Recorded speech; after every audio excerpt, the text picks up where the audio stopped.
বন্ধুরা, আম ও লিচু হারভেস্টিং এর সময় হয়ে গেছে। দেখেন লিচু, এই যে দেখেন লিচুগুলো, ওয়াও। আম আম প্যাকেজিং করা আম মানেই কালারও সুন্দর এবং অনেক সুস্বাদু খেতে। আখটা দেখেন কত নরম, এত নরম আখ আর এত মোটা।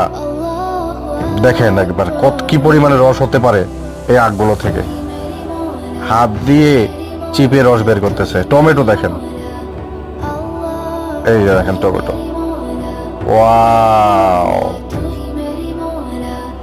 এবার পেপিনো মেলন দেখেন, এই হলো পেপিনো মেলন। এরপর চলেন আনারস দেখি, খেতে অনেক সুস্বাদু। সবাই লাইক কমেন্ট শেয়ার করে পাশে থাকবেন।